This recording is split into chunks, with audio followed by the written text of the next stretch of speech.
అంగన్వాడీ వర్కర్ల సమస్యలపై కీలక ప్రకటన చేశారు మంత్రి గుమ్మిడి సంధ్యారాణి. నవంబర్ 16న అంగన్వాడీ కార్యకర్తలు, మినీ కార్యకర్తలు జిల్లా స్థాయిలో కలెక్టరేట్ వద్ద ఆందోళన మా దృష్టికి వచ్చాయని తెలిపారు మంత్రి గుమ్మిడి సంధ్యారాణి. అంగన్వాడీ సిబ్బంది యొక్క ప్రతి సమస్య మీద ప్రభుత్వం చాలా సానుకూలంగా ఉందని, దశల వారీగా అంగన్వాడీలతో చర్చించి ప్రతి సమస్య పరిష్కారానికి చర్యలు తీసుకుంటామని ప్రకటించారు. సమ్మె ఆందోళన ద్వారా మాత్రమే సమస్యలు పరిష్కరించబడవని వివరించారు. అంగన్వాడీ సిబ్బందికి గ్రాట్యుటీ చెల్లింపు విషయం ప్రభుత్వ పరిశీలనలో ఉందన్నారు. అంగన్వాడీ సిబ్బంది సానుకూల దృక్పథంతో ఆలోచించి సేవల్లో ఎటువంటి ఆటంకం కలగకుండా చూడాలని కోరారు. ప్రభుత్వం మీ సమస్యల పరిష్కారానికి చిత్తశుద్ధితో కృషి చేస్తుందని హామీ ఇచ్చారు మంత్రి గుమ్మిడి సంధ్యారాణి. ఏపీలో 55,607 అంగన్వాడీ కేంద్రాలు పనిచేస్తున్నాయన్నారు. 5,31,446 గర్భవతి బాలింత తల్లులు, 13,03,384 మంది 3 సంవత్సరాలలోపు పిల్లలు, 7 లక్షల మంది 3 నుండి 6 సంవత్సరాల మధ్య వయసు పిల్లలకు ఆరోగ్య పోషకాహార సేవలు అంగన్వాడీ సిబ్బంది అందిస్తుందని వివరించారు.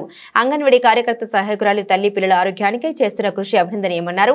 ప్రీ స్కూల్ కార్యక్రమాల నిర్వహణలో కార్యకర్తలు చక్కగా పనిచేయట కేంద్రాల సందర్శనలో గమనించామని పేర్కొన్నారు. అధ్యక్ష, సంపూర్ణ ప్లస్ వీటన్నిటికీ అలాగే గోరుముద్దలు ఇవన్నిటి కలిపి బాల సంజీవిని అని ఒక పేరు పెట్టి ఆ పథకం ఏర్పాటు చేయడం జరిగింది అధ్యక్ష. దీనిలో ఏంటంటే పూర్తిగా గిరిజనుల కోసం అడిగారు. గిరిజనుల కోసం అలాగే మైదాన ప్రాంతంలో ఉన్నటువంటి గర్భిణీలకి, బాలింతలకి కూడా ఈ పథకం వర్తిస్తుంది అధ్యక్ష. ముఖ్యంగా టోటల్గా బాల సంజీవిని గిరిజన ప్రాంతాల్లో 8,311 మంది ఉన్నారు అధ్యక్ష. అలాగే జనరల్గా ఉన్న వాళ్ళలో 47,295 మంది ఉన్నారు అధ్యక్ష. మొత్తం 55,607 మంది ఈ బాల సంజీవిని ప్రోగ్రాంలో ఉన్నారు అధ్యక్ష. వీటికి ట్రైబల్ ఏరియాలో 65,65,63,00,000 ఏర్పాటు చేస్తున్నాం అధ్యక్ష. అలాగే ప్లేన్ ఏరియాలో 507 కోట్లు ఏర్పాటు చేయడం జరిగింది అధ్యక్ష.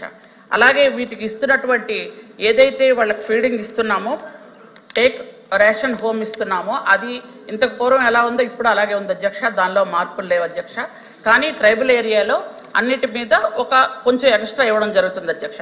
కావాలి అంటే లిస్ట్ అని చదువుతాను అధ్యక్ష, లేదనుకుంటే సభ్యురాలకు పంపించమంటే పంపిస్తాను. లిస్ట్ చదవమన్నా చదువుతాను అధ్యక్ష. ఓకే. అలాగే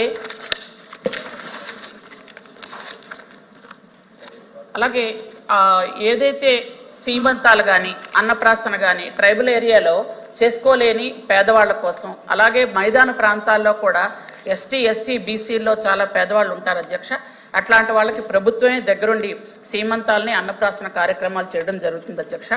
అలాగే కిషోర్ వికాస్, అదేంటంటే హాస్టల్స్లో ఉన్న పిల్లలు కానీ, చదువుకున్న పిల్లలు అంటే 10th లోపు ఉన్న పిల్లలు ఇంచుమించు